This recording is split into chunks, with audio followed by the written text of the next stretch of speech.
Hello and welcome to another fun-filled edition of Adam's Music Box, where today is sort of a follow-up from yesterday's stream. Yesterday, I talked about sort of two practical divisions in modern classical music, and to put it very bluntly, there was one kind that people, audiences, the public wanted to hear, one which followed on from the democratic ideals that were injected into classical music beginning with Wagner in the 19th century. And then there was this other sort of class of classical music that, again, put bluntly, people, audiences did not want to hear. Now, I got a viewer question DM'd to me, which is always nice. And I found it very interesting. Now, this person asked, well, I detect a lot of sort of the essence of, and I'm paraphrasing, but I detect sort of the essence of European classical music and a lot of the so called classic rock music. What gives? Is there a real connection? Is it musical? Is it sociological? And so I thought that this is a really interesting question. And I think that it's one worth digging into.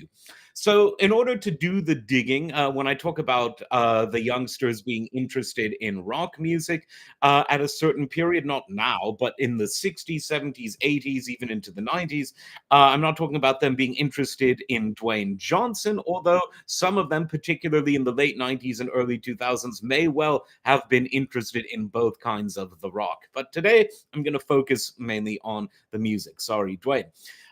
So, to reprise some of the discussions from yesterday, classical music, as we know it, was initially called art music. That's how people who were proto musicologists would have discussed it in the 19th century. And what was very interesting is that the 19th century not only saw so much innovation in the music itself, so much improvement in the standard of orchestral playing and operatic singing throughout the decade, but it also became democratized because in the 18th century and prior to that, hearing this kind of art music would really only be available to the public in a liturgical setting.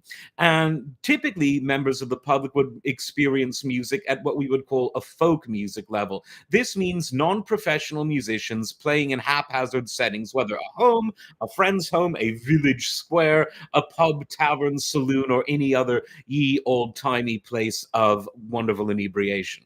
But that all began to change in the 19th century. And don't get me wrong, folkish traditions were still the most common way that the average man or woman interacted with music. But more and more, the grand opera houses and the concert halls, the symphony halls, became places where regular people from regular backgrounds could buy an affordable ticket and hear extraordinarily interesting and musically stratified music. And this didn't happen overnight, but there was one man who actually put his money where his mouth is and helped to make this trend a reality more than anyone else. And as I said yesterday and on other streams, this man was Richard Wagner.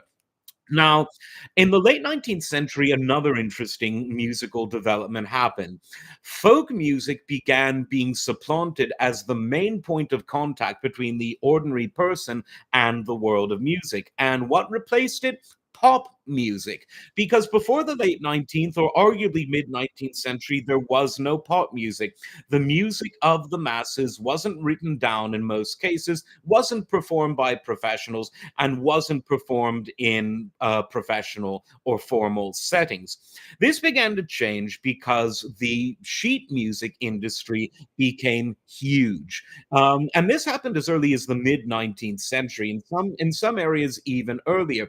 It was the sheet music boom where as the middle class continued to grow. I know that people who are from Gen Z or the millennials wouldn't understand that. They only know the middle class shrinking and life getting worse. But back in the 19th century, which is derided by fools, the middle class was growing. Life for most people was getting better in what we would later refer to as the first world. And among the things that they were living for was art, was music, which is a wonderful thing. I think art and music make life worth living. And sheet music allowed people who informally took piano lessons or were even self-taught to buy a piece of music and play it in their home. Some of these people, because of the increased democratization of the classical world, were playing Chopin and Liszt or Beethoven and Brahms in their home, but the most of them would have been playing the popular tunes of the time. And by the late 19th century, ragtime was the most popular genre. I've called it the first genre of pop music. There's a great ragtime historian named Foundering who I interviewed on this channel. Just look that up with the little magnifying glass, and you'll hear more about ragtime than you have ever heard from a man who knows a lot about it. But the advent of pop music continued to grow because not only did you have sheet music, but you had the increased popularity of self playing mechanical instruments, the most popular of which for the home or saloon was the player piano. These instruments required things called rolls. They were pieces of paper with little holes in them, a bit like Braille, only inverted, and that gave the machine instructions to push certain keys down at certain tempi, and you could hear the music at home in perfect fidelity because it was an actual piano, or in the case of self-playing organs, actual organs, etc. And of course, you had the advent of recorded sound, which, while primitive in terms of its quality in the early days, continued to improve. I've done videos about the various technologies, beginning with the cylinders and then shellac discs and radio up to magnetic tape in the modern age, but you can watch that in your own time. This is our time together, and I do value it very much. Um, so that also helped the professionalization of pop music. But at this time, at the turn of the 20th century, both classical and pop were still very democratized. And what that meant is that while pop music was still the music du jour for most, more than at any time in history, the everyman, whether in America or in much of Europe, had access to classical music, where just 120 years ago, that wasn't necessarily the case. I talked yesterday, though, how by the mid 20th century, this tended to change because the music critics and a new breed of academics started propagandizing for the kinds of classical music that were new in the early 20th century that people did not want to hear. Things like atonal music, things like music that was totally dissonant, things with no melody, things that jarred the ear, music that was made for the sake of shock, music that had to be explained by a 500 page treatise, as opposed to music that people enjoy because it has a direct emotional connection to the audience, irrespective of that audience's background. You can read about Beethoven, you can listen to someone like me talking about him, but you can love Beethoven just by hearing the music performed well. Same is true with Wagner, same with Liszt, same with Schubert, Schumann, Chopin, Bruckner, Strauss, Rimsky-Korsakov, Tchaikovsky, Dvorak, Scriabin, and other modern composers like Bartok, Janacek, Dokhniani, Khachaturian, the list goes on. But that isn't really the case with these atonal composers who the establishment, this new critical establishment, began pushing on people. And what did that result in? Well, people were driven away from classical music. And then when they started attacking classical performance, saying we need to make that boring too by making it historically informed, newsflash, it wasn't historically informed, it was just bad playing. That also drove people away. And I made a video about that, about how they made classical music boring. But music didn't go away, luckily. And people's interest in music only grew throughout the 20th century. Because while classical music was artificially becoming less democratized and more removed from the masses because of these avaricious critics, media personalities, and academicians, the pop music world was growing in terms of financial opportunities for professionalization and in terms of the overall variety of music and arguably the musical sophistication. As recording got more and more sophisticated, this only helped to bring new sounds into pop music. Now, between 1960 and 1969, a lot changed in pop music. Technology enabled rock and roll to become very prominent because of amplification improvements, because of new keyboard instruments, guitars, guitar effects, because of modern public address systems. It made rock and roll a viable format to be played in very large venues. And rock, as a consequence of that, and as a consequence of the style being popular itself, it became the lingua franca, if you will, of popular music. Whereas between the 20s and the early 60s, jazz derived and show tune derived, and the show tunes of the day were very much jazz derived in and of themselves. That was the lingua franca of pop between, let's say, the 1880s and 1920s. Ragtime and stride and boogie woogie were the lingua francas of music. By the late 60s, rock and rock derived genres had become the lingua franca. Now, what about this connection between rock and classical? Well, the person that was commenting about this actually had a very interesting point of view that I believe is correct. And that is that the energy and the passion of rock music is really something that can only be matched by classical, particularly the sort of grand Wagnerian pieces, the Beethoven's Ninth, the real rock'em sock'em. Rock'em, classical pieces. And I think this is absolutely true. Crooning, most kinds of jazz, country and western don't typically match the energy levels of romantic classical orchestra and opera, nor do they match the energy levels of rock music. And this was something that was actually noticed by Ice-T, the great hip hop artist in the late 80s, who was one of the first in hip hop and certainly the most important to have a hip hop heavy metal fusion band, Body Count. He said that he had a brother that was either a brother or a cousin, don't quote me on that, that was super into rock music because, again, in the Black community, music like soul, funk, hip hop later on, and to some extent jazz were much more common than rock, let alone hard rock. But he had a relative that was super into Black Sabbath and Led Zeppelin and the hard rock stuff. And he said, when you want to relax, when you want to feel smooth, and you want to get with the lady, you'll put on the Commodores, you'll put on the Ohio Players, Cool in the Gang. But when you want to let your aggression out, when you want to just, oof, beat your chest and say, here I am, you'll put on some Black Sabbath, you'll put on some Led Zeppelin, you'll put on the harder edge stuff. And I think that there's a lot to that. And I think that a lot of the development of this is owed to sociology that was manipulated by these critics who, throughout the early 20th century, took classical music away from the masses. So there's always a hunger for a certain kind of aggression in European music, because while European music can be liturgical and pastoral, the great romantic, especially composers, showed that a certain form of strength projection and in passion and sort of Faustian glory, which is very much, as Spengler said, part of the modern European psyche. Oswald Spengler, the great historian and I would say philosopher as well.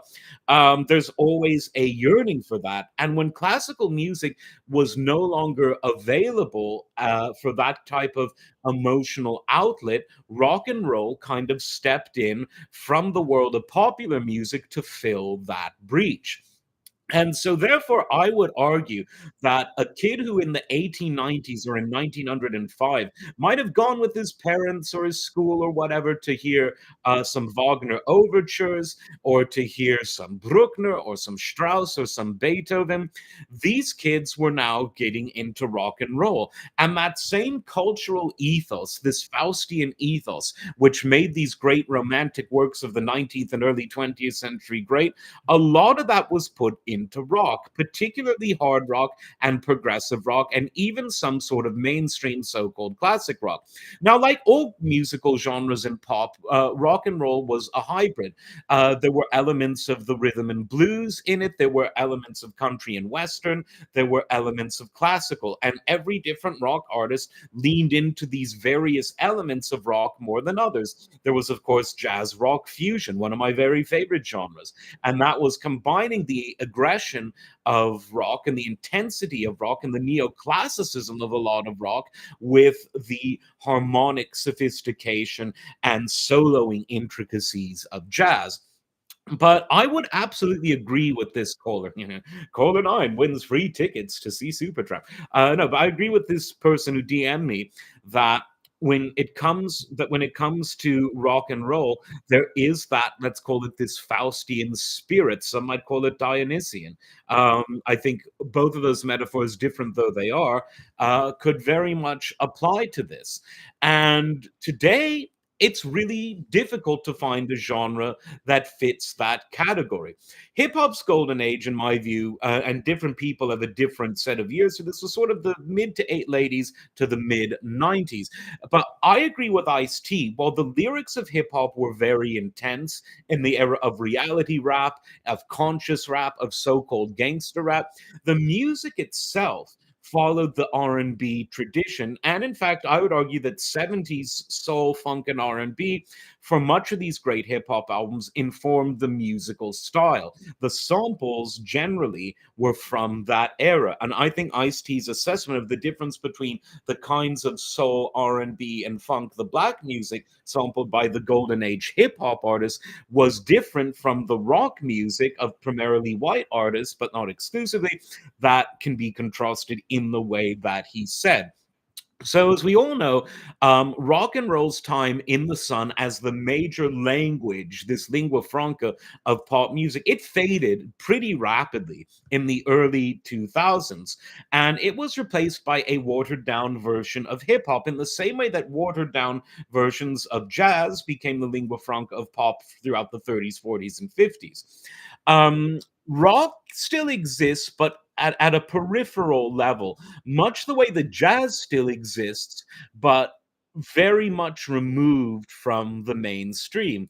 And so the question is, where is that Faustian spirit going to go? Well, video games have been a major outlet for it. And interestingly, the soundtracks to things like GTA feature a lot of this classic rock. They feature a lot of other genres too. But when I talk to the youngsters out there who might be surprisingly familiar, and I'm talking like the people that just weren't remotely surrounded by your Zeppelins and your Bad Companies, and your Van Halens and all of that great stuff.